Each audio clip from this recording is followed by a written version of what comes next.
ਸਤਿ ਸ਼੍ਰੀ ਅਕਾਲ। ਤੁਹਾਡਾ ਰਾਜ ਪੰਜਾਬੀ ਕਹਾਣੀਆਂ ਵਿੱਚ ਇੱਕ ਵਾਰ ਫਿਰ ਤੋਂ ਸਵਾਗਤ ਹੈ। ਮੈਨੂੰ ਤਾਂ ਪਤਾ ਹੀ ਨਹੀਂ ਸੀ ਕਿ ਮੈਨੂੰ ਆਪਣੀ ਮੁਹੱਬਤ ਬਚਾਉਣ ਲਈ ਖੁਦ ਆਪਣੇ ਹੱਥਾਂ ਨਾਲ ਇੱਕ ਸੌਂਕਣ ਲਿਆਉਣੀ ਪਵੇਗੀ। ਲੋਕ ਆਪਣੇ ਪਤੀ ਨੂੰ 7 ਪਰਦਿਆਂ ਵਿੱਚ ਪਾ ਕੇ ਰੱਖਣਾ ਚਾਹੁੰਦੇ ਆ ਅਤੇ ਮੇਰੀ ਵੀ ਕੁਝ ਅਜਿਹੀ ਹੀ ਸੋਚ ਸੀ। ਪਰ ਕੀ ਕਰਦੀ, ਜ਼ਿੰਦਗੀ ਇਸ ਮੋੜ 'ਤੇ ਲੈ ਆਈ ਸੀ ਕਿ ਮੈਨੂੰ ਮੇਰੇ ਪਤੀ ਲਈ ਇੱਕ ਲੜਕੀ ਦੀ ਜ਼ਰੂਰਤ ਸੀ। ਲੋਕਾਂ ਨੂੰ ਕਹਿੰਦੀ ਤਾਂ ਉਹ ਮੇਰਾ ਮਜ਼ਾਕ ਉਡਾਉਂਦੇ। ਸਭ ਤੋਂ ਜ਼ਿਆਦਾ ਦੁੱਖ ਮੈਨੂੰ ਆਪਣੀ ਸੱਸ ਦੇ ਚਿਹਰੇ 'ਤੇ ਗੁੱਸੇ ਵਾਲੀ ਮੁਸਕਰਾਹਟ ਦੇਖ ਕੇ ਆਉਂਦਾ। ਮੇਰਾ ਪਤੀ ਕਹਿੰਦਾ ਸੀ ਕਿ ਮੈਨੂੰ ਤੇਰੇ ਸਿਵਾ ਹੋਰ ਲੜਕੀ ਆਪਣੀ ਜ਼ਿੰਦਗੀ ਵਿੱਚ ਨਹੀਂ ਚਾਹੀਦੀ। ਦੁਨੀਆ ਇੱਧਰ ਤੋਂ ਉੱਧਰ ਹੋ ਜਾਏ, ਬਸ ਮੈਨੂੰ ਤੇਰਾ ਹੀ ਸਾਥ ਜ਼ਿੰਦਗੀ ਵਿੱਚ ਚਾਹੀਦਾ। ਮੈਂ ਦੂਜੇ ਵਿਆਹ ਦਾ ਝੰਜਟ ਨਹੀਂ ਪਾਉਣਾ ਚਾਹੁੰਦਾ, ਪਰ ਮੈਨੂੰ ਪਤਾ ਸੀ ਕਿ ਇਹ ਸਭ ਬਨਾਵਟੀ ਗੱਲਾਂ। ਆਦਮੀ ਨੂੰ ਆਪਣੀ ਔਲਾਦ ਹਰ ਹਾਲਤ ਵਿੱਚ ਚਾਹੀਦੀ ਆ, ਲੇਕਿਨ ਮੈਂ ਤਾਂ ਬਾਂਝ ਸੀ। ਇਹ ਖਬਰ ਮੈਨੂੰ ਵਿਆਹ ਦੇ 2 ਸਾਲ ਬਾਅਦ ਪਤਾ ਲੱਗੀ। ਫਿਰ ਅਜਿਹਾ ਲੱਗਿਆ ਸੀ ਕਿ ਮੈਂ ਤਬਾਹ ਬਰਬਾਦ ਹੋ ਗਈ। ਮੈਂ ਹੱਸਣਾ ਭੁੱਲ ਗਈ ਸੀ। ਮੈਨੂੰ ਕੁਝ ਸਮਝ ਨਹੀਂ ਆਉਂਦਾ ਸੀ ਕੀ ਕਰਾਂ। ਮੈਂ ਆਪਣੀ ਮੰਮੀ ਨੂੰ ਫੋਨ ਕੀਤਾ। ਉਸ ਦੀ ਆਵਾਜ਼ ਸੁਣ ਕੇ ਮੈਂ ਉੱਚੀ ਉੱਚੀ ਰੋਣ ਲੱਗ ਗਈ। ਮੰਮੀ ਬੋਲੀ, ਕੀ ਗੱਲ ਆ ਸੀਮਾ, ਤੂੰ ਇੰਨਾ ਰੋ ਕਿਉਂ ਰਹੀ ਆ? ਮੈਂ ਬੋਲੀ, ਮੰਮੀ ਮੈਨੂੰ ਤੁਹਾਡਾ ਸ਼ਰਾਪ ਲੱਗ ਗਿਆ। ਮੈਨੂੰ ਬਦਨਾਮੀ ਅਤੇ ਰਸਵਾਈ ਤੋਂ ਸਿਵਾ ਕੁਝ ਨਹੀਂ ਮਿਲ ਰਿਹਾ। ਮੰਮੀ ਬੋਲੀ, ਰੱਬ ਦੀ ਕਿਰਪਾ ਹੋਵੇ ਅਜਿਹਾ ਦਿਨ ਕਦੇ ਨਾ ਆਵੇ ਜਦੋਂ ਤੈਨੂੰ ਮਾਂ-ਬਾਪ ਦਾ ਸ਼ਰਾਪ ਲੱਗੇ। ਮੈਨੂੰ ਤੂੰ ਦੱਸ ਤਾਂ ਸਹੀ ਹੋਇਆ ਕੀ? ਮੈਂ ਰੋ ਰੋ ਕੇ ਮੰਮੀ ਨੂੰ ਦੱਸਿਆ। ਮੰਮੀ, ਮੇਰੇ ਵਿਆਹ ਨੂੰ 2 ਸਾਲ ਹੋ ਗਏ, ਪਰ ਮੇਰੇ ਕੋਈ ਬੱਚਾ ਨਹੀਂ ਹੋਇਆ। ਮੈਂ ਡਾਕਟਰ ਦੇ ਕੋਲ ਗਈ ਸੀ। ਡਾਕਟਰ ਨੇ ਮੈਨੂੰ ਸਾਫ਼-ਸਾਫ਼ ਸ਼ਬਦਾਂ ਵਿੱਚ ਕਹਿ ਦਿੱਤਾ, ਤੂੰ ਕਦੇ ਮਾਂ ਨਹੀਂ ਬਣ ਸਕਦੀ। ਹੁਣ ਮੈਂ ਕੀ ਕਰਾਂ? ਜਿੱਥੇ ਜਾਵਾਂ ਮੈਨੂੰ ਪੱਕਾ ਯਕੀਨ ਆ ਮੇਰੀ ਇਹ ਗੱਲ ਸੁਣ ਕੇ ਮੇਰੀ ਸੱਸ ਮੇਰਾ ਤਲਾਕ ਕਰਵਾ ਕੇ ਹੀ ਰਹੂ।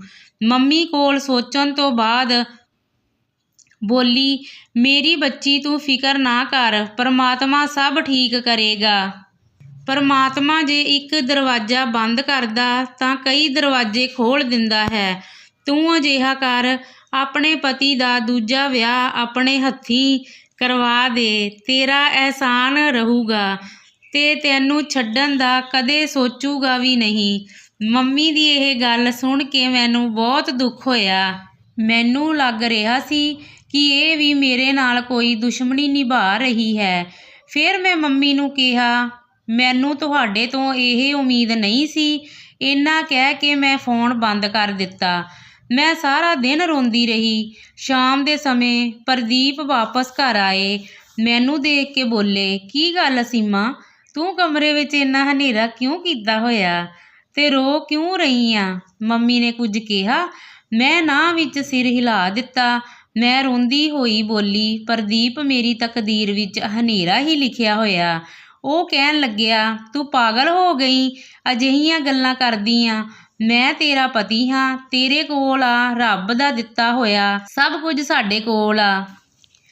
ਮੈਂ ਤੈਨੂੰ ਇੰਨਾ ਪਿਆਰ ਕਰਦਾ ਹਾਂ, ਫਿਰ ਬੈਠੇ ਬਿਠਾਏ ਤੈਨੂੰ ਕੀ ਹੋ ਗਿਆ? ਮੈਂ ਪ੍ਰਦੀਪ ਨੂੰ ਕਿਹਾ, ਆਪਣੇ ਵਿਆਹ ਨੂੰ 2 ਸਾਲ ਹੋ ਗਏ, ਪਰ ਆਪਣੇ ਕੋਲ ਕੋਈ ਬੱਚਾ ਨਹੀਂ। ਪ੍ਰਦੀਪ ਨੇ ਮੇਰਾ ਹੱਥ ਫੜ ਕੇ ਬੋਲਿਆ, ਫਿਕਰ ਨਾ ਕਰ, ਰੱਬ ਦੀ ਕਿਰਪਾ ਆਪਣੇ 'ਤੇ ਵੀ ਹੋਵੇਗੀ। ਮੈਂ ਕਿਹਾ, ਨਹੀਂ ਪ੍ਰਦੀਪ, ਮੈਂ ਅੱਜ ਡਾਕਟਰ ਦੇ ਕੋਲ ਚੈੱਕਅਪ ਲਈ ਗਈ ਸੀ। ਉਸ ਨੇ ਕਿਹਾ, ਤੂੰ ਬਾਂਝ ਆ, ਤੂੰ ਸਾਰੀ ਉਮਰ ਬੱਚਾ ਪੈਦਾ ਨਹੀਂ ਕਰ ਸਕਦੀ।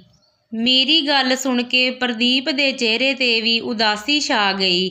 ਉਹ ਵੀ ਕਾਫੀ ਟਾਈਮ ਚੁੱਪ ਰਿਹਾ। ਫਿਰ ਪ੍ਰਦੀਪ ਨੇ ਮੇਰਾ ਹੱਥ ਫੜਿਆ ਅਤੇ ਕਿਹਾ, ਕੋਈ ਗੱਲ ਨਹੀਂ, ਮੇਰੇ ਲਈ ਤੂੰ ਹੀ ਕਾਫੀ ਆ। ਮੈਂ ਤੇਰੀ ਮੁਹੱਬਤ ਦੇ ਸਹਾਰੇ ਪੂਰੀ ਜ਼ਿੰਦਗੀ ਕੱਢ ਸਕਦਾ। ਮੈਂ ਕਿਹਾ, ਪ੍ਰਦੀਪ, ਜੇ ਤੈਨੂੰ ਬੱਚੇ ਦੀ ਜ਼ਰੂਰਤ ਮਹਿਸੂਸ ਹੋਈ ਤਾਂ ਆਪਾਂ ਕੀ ਕਰਾਂਗੇ? ਪ੍ਰਦੀਪ ਮੁਸਕਰਾ ਕੇ ਬੋਲਿਆ, ਮੈਨੂੰ ਤੇਰੇ ਸਿਵਾ ਕੁਝ ਨਹੀਂ ਚਾਹੀਦਾ। ਪ੍ਰਦੀਪ ਦੀਆਂ ਅਜਿਹੀਆਂ ਗੱਲਾਂ ਸੁਣ ਕੇ ਮੇਰੇ ਦਿਲ ਨੂੰ ਸਕੂਨ ਪਹੁੰਚਿਆ। ਮੇਰਾ ਪਤੀ ਮੇਰੇ ਨਾਲ ਸੀ, ਫਿਰ ਮੈਨੂੰ ਕਿਹੜੀ ਗੱਲ ਦਾ ਡਰ ਸੀ? ਹੁਣ ਇਹ ਗੱਲ ਮੇਰੀ ਸੱਸ ਕੋਲ ਵੀ ਪਹੁੰਚੀ। ਉਸਦੇ ਚਿਹਰੇ ਦੀ ਮੁਸਕਰਾਹਟ ਵੀ ਖਤਮ ਹੋਣ ਲੱਗੀ। ਉਹ ਮੈਨੂੰ ਘੂਰ-ਘੂਰ ਕੇ ਦੇਖਦੀ, ਉਹ ਮੈਨੂੰ ਗੱਲਾਂ-ਗੱਲਾਂ ਵਿੱਚ ਸੁਣਾ ਵੀ ਜਾਂਦੀ।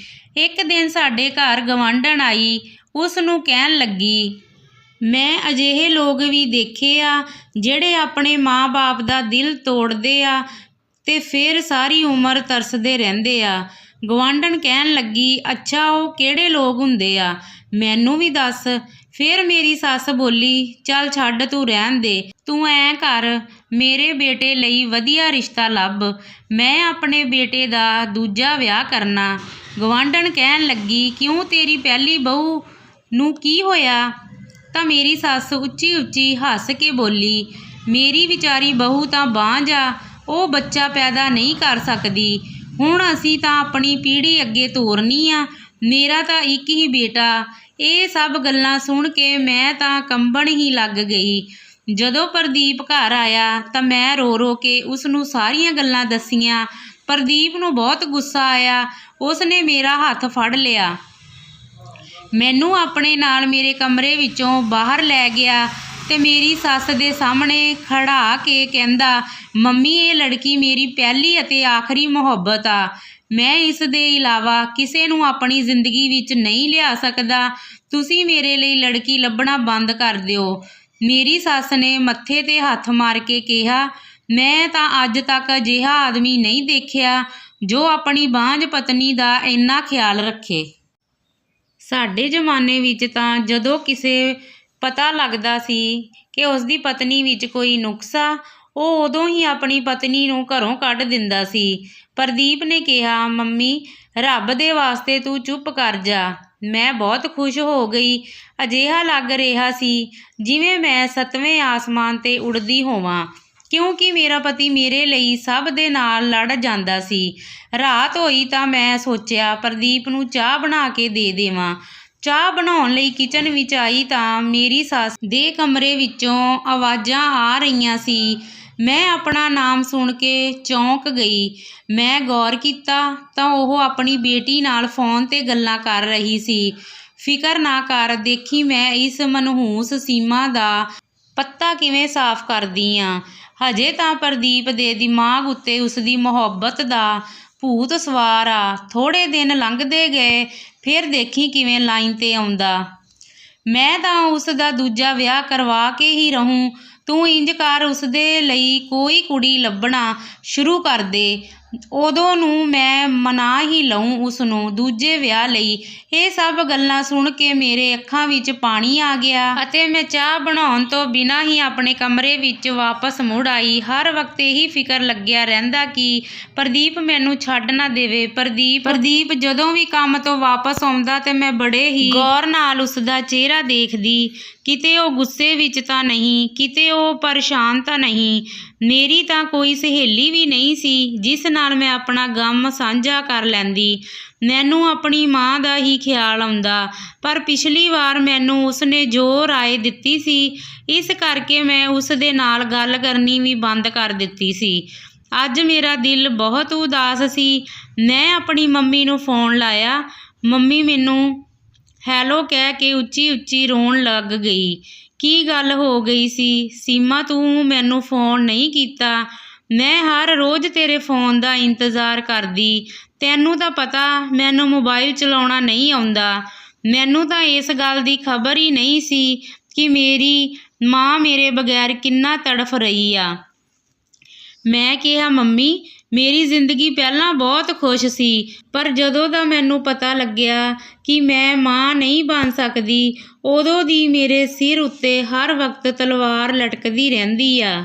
ਮੇਰੀ ਸੱਸ ਨੇ ਤਾਂ ਮੈਨੂੰ ਪਹਿਲਾਂ ਹੀ ਨਹੀਂ ਅਪਣਾਇਆ ਸੀ, ਹੁਣ ਤਾਂ ਉਸ ਨੂੰ ਮੌਕਾ ਮਿਲ ਗਿਆ। ਹੁਣ ਤਾਂ ਉਹ ਕਿਸੇ ਦੇ ਨਾਲ ਵੀ ਮੇਰੇ ਪਤੀ ਦੇ ਰਿਸ਼ਤੇ ਦੇ ਬਾਰੇ ਗੱਲ ਕਰਨ ਲੱਗ ਜਾਂਦੀ। ਪਰ ਮੰਮੀ ਪ੍ਰਦੀਪ ਬਹੁਤ ਵਧੀਆ ਇਨਸਾਨ ਆ, ਉਹਨੇ ਮੇਰਾ ਬਹੁਤ ਸਾਥ ਦਿੱਤਾ। ਉਹ ਮੇਰੀ ਖਾਤਰ ਆਪਣੀ ਮੰਮੀ ਨਾਲ ਵੀ ਲੜ ਪੈਂਦਾ, ਪਰ ਹੈ ਤਾਂ ਉਹ ਮਰਦ ਹੀ। ਕਦੋਂ ਤੱਕ ਮੈਨੂੰ ਆਪਣੇ ਦਿਲ ਦੀ ਰਾਣੀ ਬਣਾ ਕੇ ਰੱਖੂਗਾ।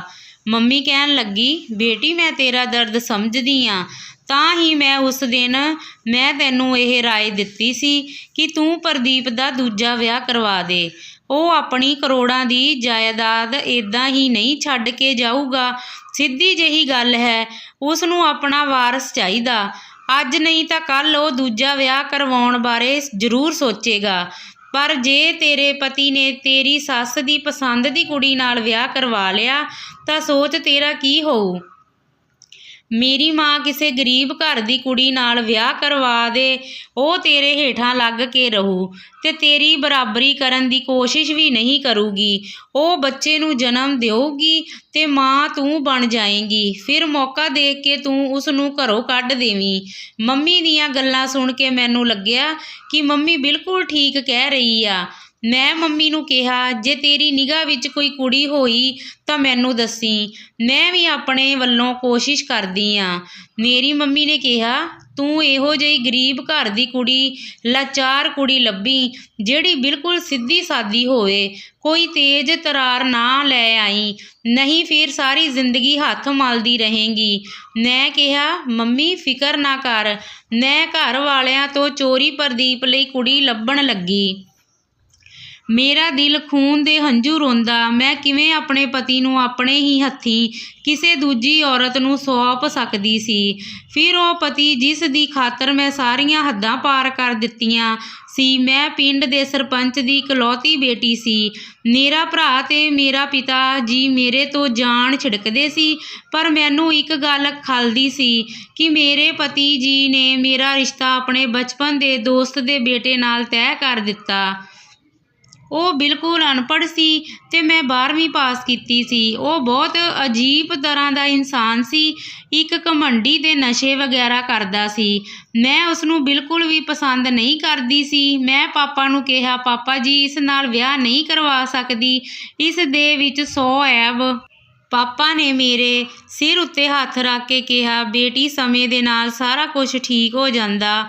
ਔਰਤ ਜੇ ਵਧੀਆ ਤੇ ਵਫਾਦਾਰ ਹੋਵੇ ਤਾਂ ਬੁਰੇ ਤੋਂ ਬੁਰੇ ਆਦਮੀ ਨੂੰ ਠੀਕ ਕਰ ਲੈਂਦੀ ਆ।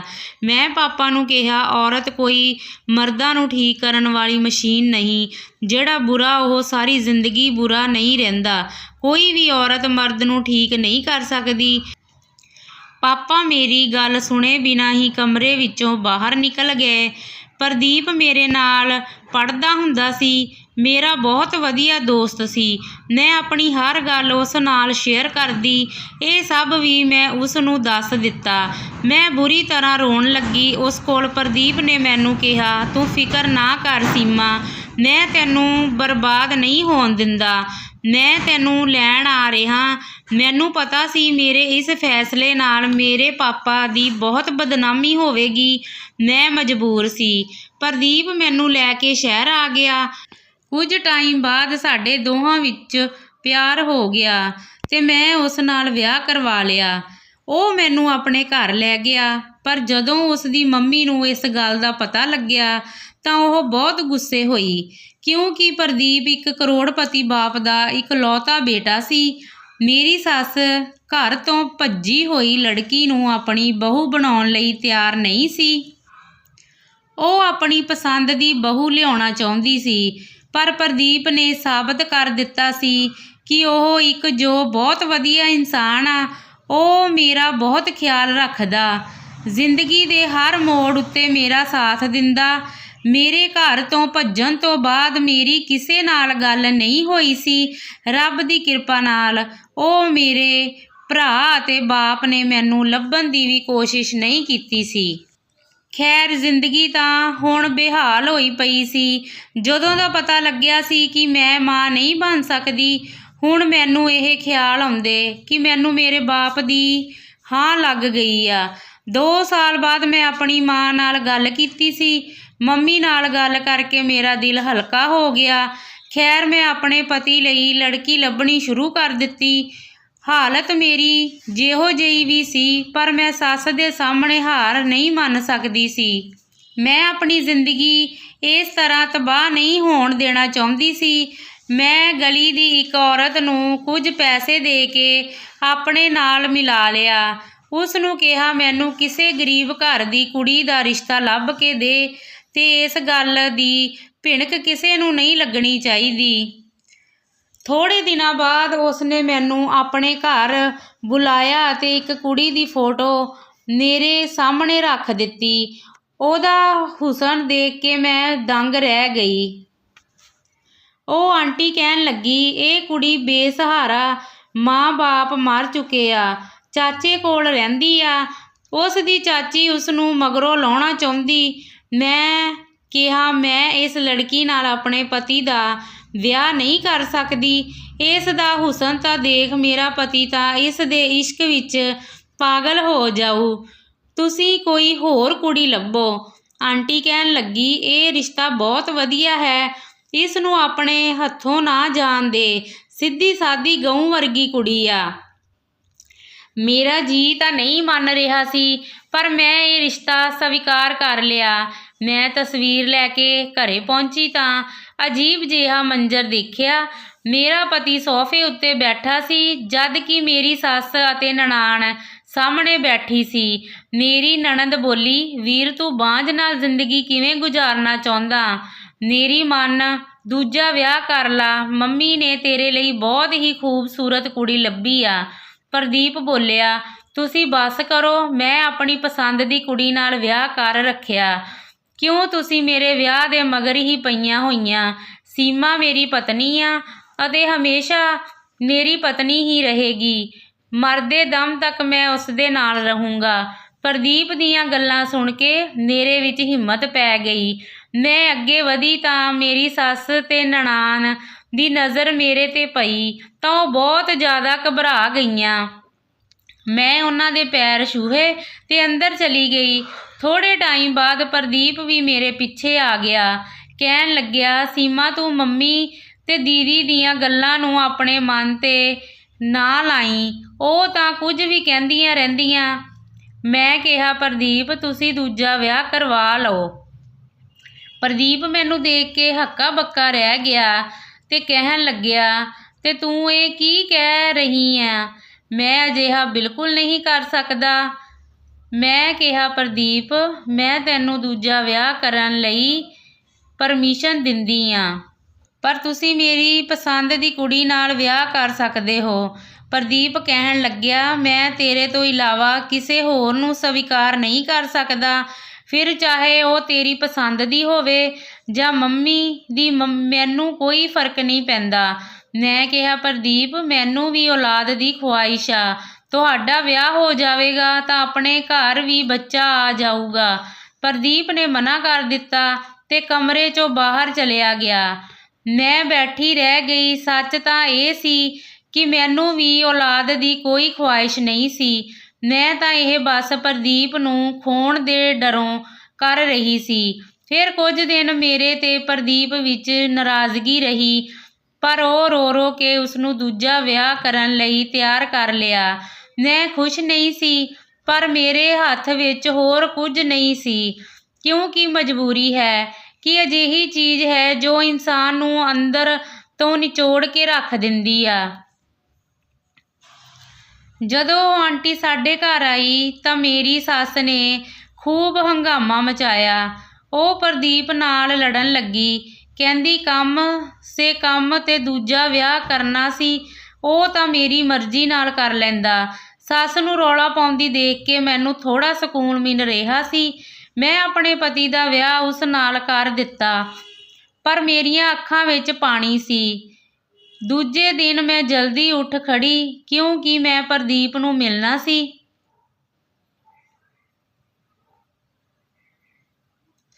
ਪਰ ਉਹ ਤਾਂ ਸਵੇਰ ਦੇ 11 ਵਜੇ ਤੱਕ ਆਪਣੇ ਕਮਰੇ 'ਚੋਂ ਹੀ ਨਾ ਨਿਕਲਿਆ। ਮੈਂ ਆਪਣੀ ਸੌਂਕਣ ਸ਼ੀਲਾ ਨੂੰ ਪੁੱਛਿਆ ਤਾਂ ਕਹਿਣ ਲੱਗੀ, ਪ੍ਰਦੀਪ ਤਾਂ ਸੌ ਰਹੇ ਆ। ਮੈਂ ਉਸ ਨੂੰ ਘੂਰ ਕੇ ਕਿਹਾ ਕਿ ਤੂੰ ਉਸ ਨੂੰ ਜਗਾਇਆ ਕਿਉਂ ਨਹੀਂ? ਸ਼ੀਲਾ ਰੋਣ ਲੱਗੀ ਤੇ ਬੋਲੀ, ਪ੍ਰਦੀਪ ਨੇ ਮੈਨੂੰ ਕਿਹਾ ਕਿ ਮੈਂ ਇਹ ਵਿਆਹ ਸਿਰਫ ਤੁਹਾਡੀ ਰਜ਼ਾਮੰਦੀ ਦੀ ਵਜ੍ਹਾ ਨਾਲ ਕੀਤਾ। ਹੁਣ ਮੈਂ ਕਿਸ ਤਰ੍ਹਾਂ ਉਸ ਉੱਤੇ ਆਪਣਾ ਹੱਕ ਜਤਾਊਂ? ਨਹੀਂ ਤਾਂ ਉਹ ਮੈਨੂੰ ਤਲਾਕ ਦੇ ਦੇਣਗੇ, ਆਪਣੇ ਘਰੋਂ ਕੱਢ ਦੇਣਗੇ। ਮੇਰੇ ਵਿੱਚ ਹਿੰਮਤ ਨਹੀਂ ਹੋਈ ਉਸ ਨੂੰ ਜਗਾਉਣ ਦੀ। ਜੇ ਮੈਨੂੰ ਉਹਨਾਂ ਨੇ ਘਰੋਂ ਕੱਢ ਦਿੱਤਾ ਤਾਂ ਮੈਂ ਕਿੱਥੇ ਜਾਊਂ?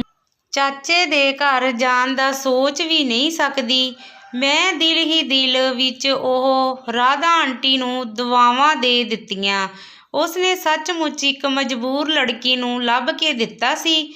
ਮੈਂ ਸੋਚਿਆ ਪ੍ਰਦੀਪ ਨਾਰਾਜ਼ ਹੋਣਗੇ ਜਦੋਂ ਉਹ ਠੀਕ ਹੋਇਆ, ਕਮਰੇ ਵਿੱਚੋਂ ਬਾਹਰ ਨਿਕਲ ਆਉਣਗੇ, ਪਰ ਇਹ ਮੇਰਾ ਬੇਕਾਰ ਦਾ ਖਿਆਲ ਸੀ। ਪ੍ਰਦੀਪ ਦੇ ਵਿਆਹ ਨੂੰ 5 ਦਿਨ ਹੋ ਚੁੱਕੇ ਸੀ, ਪਰ ਉਹ ਅਜੇ ਤੱਕ ਆਪਣੇ ਕਮਰੇ ਵਿੱਚੋਂ ਬਾਹਰ ਨਹੀਂ ਨਿਕਲਿਆ। ਮੈਨੂੰ ਹੁਣ ਅਜੀਬ ਜਿਹੇ ਖਿਆਲ ਸਤਾਉਣ ਲੱਗੇ। ਮੈਂ ਪ੍ਰਦੀਪ ਦੇ ਕਮਰੇ ਵਿੱਚ ਚਲੀ ਗਈ। ਪ੍ਰਦੀਪ ਆਪਣੇ ਮੋਬਾਈਲ ਉੱਤੇ ਬਿਜੀ ਸੀ। ਕਦਮਾਂ ਦੀ ਆਹਟ ਸੁਣ ਕੇ ਪ੍ਰਦੀਪ ਬੋਲਿਆ, ਆ ਗਈ ਮੇਰੀ ਸ਼ੀਲਾ। ਇਹ ਸ਼ਬਦ ਹਥੌੜਿਆਂ ਦੀ ਤਰ੍ਹਾਂ ਮੇਰੇ ਕੰਨਾਂ ਵਿੱਚ ਵੱਜੇ। ਮੈਂ ਵਾਪਸ ਮੁੜ ਆਈ। ਮੇਰੇ ਅੱਖਾਂ ਵਿੱਚੋਂ ਪਾਣੀ ਵਗਣ ਲੱਗਿਆ। ਮੇਰਾ ਦਿਲ ਜ਼ੋਰ-ਜ਼ੋਰ ਨਾਲ ਧੜਕ ਰਿਹਾ ਸੀ। ਮੈਂ ਆਪਣੀ ਸੱਸ ਦੇ ਕਮਰੇ ਵੱਲ ਜਾਣ ਲੱਗੀ। ਮੇਰੀ ਨਣਦ ਵੀ ਆਈ ਹੋਈ ਸੀ। ਮੇਰੀ ਸੱਸ ਆਪਣੀ ਬੇਟੀ ਨੂੰ ਕਹਿ ਰਹੀ ਸੀ, ਕਿਉਂ ਮੰਨਦੀ ਆ ਮੇਰੇ ਖੇਲ ਨੂੰ? ਸੱਪ ਵੀ ਮਰ ਗਿਆ ਤੇ ਲਾਠੀ ਵੀ ਨਹੀਂ ਟੁੱਟੀ। ਸੀਮਾ ਵਿਚਾਰੀ ਨੂੰ ਤਾਂ ਇਹ ਵੀ ਨਹੀਂ ਸੀ ਪਤਾ ਕਿ ਉਸਨੇ ਜਿਸ ਲੜਕੀ ਨਾਲ ਉਸਦਾ ਵਿਆਹ ਕੀਤਾ ਉਹ ਮੇਰੀ ਪਸੰਦ ਸੀ, ਤੇ ਪ੍ਰਦੀਪ ਤਾਂ ਪਹਿਲੇ ਦਿਨ ਤੋਂ ਹੀ ਉਸ ਉੱਤੇ ਫਿਦਾ ਸੀ।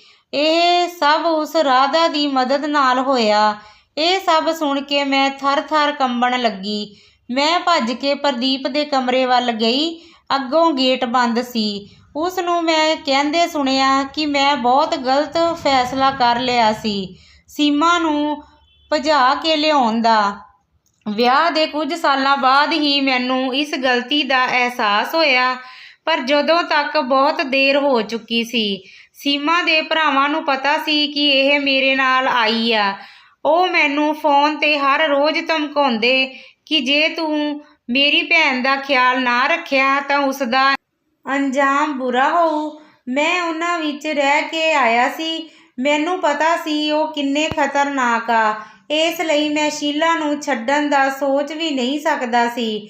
ਹੁਣ ਮੰਮੀ ਨੇ ਮੈਨੂੰ ਆਪਣੇ ਪਲਾਨ ਵਿੱਚ ਸ਼ਾਮਿਲ ਕਰ ਲਿਆ। ਅਸੀਂ ਸਾਰਿਆਂ ਨੇ ਮਿਲ ਕੇ ਤੈਨੂੰ ਪਸੰਦ ਕੀਤਾ। ਰਾਧਾ ਆਂਟੀ ਦੇ ਜ਼ਰੀਏ ਸੀਮਾ ਨੂੰ ਬੇਵਕੂਫ ਬਣਾਇਆ। ਇਹ ਸਭ ਸੁਣ ਕੇ ਮੈਂ ਪਿੱਛੇ ਮੁੜ ਆਈ ਤੇ ਘਰੋਂ ਬਾਹਰ ਨਿਕਲ ਗਈ। ਹੁਣ ਮੈਂ ਇੱਕ ਅਨਾਥ ਆਸ਼ਰਮ ਵਿੱਚ ਰਹਿੰਦੀ ਹਾਂ। ਮੈਂ ਆਪਣੀ ਰਹਿੰਦੀ ਜ਼ਿੰਦਗੀ ਅਨਾਥ ਆਸ਼ਰਮ ਦੇ ਨਾਂ ਕਰ ਦਿੱਤੀ। ਜੇਕਰ ਤੁਸੀਂ ਅਜੇ ਤੱਕ ਸਾਡੇ ਚੈਨਲ ਨੂੰ ਸਬਸਕ੍ਰਾਈਬ ਨਹੀਂ ਕੀਤਾ ਤਾਂ ਕਿਰਪਾ ਕਰਕੇ ਸਾਡੇ ਚੈਨਲ ਨੂੰ ਸਬਸਕ੍ਰਾਈਬ, ਲਾਈਕ, ਸ਼ੇਅਰ ਜ਼ਰੂਰ ਕਰੋ। ਤੁਹਾਡਾ ਧੰਨਵਾਦ।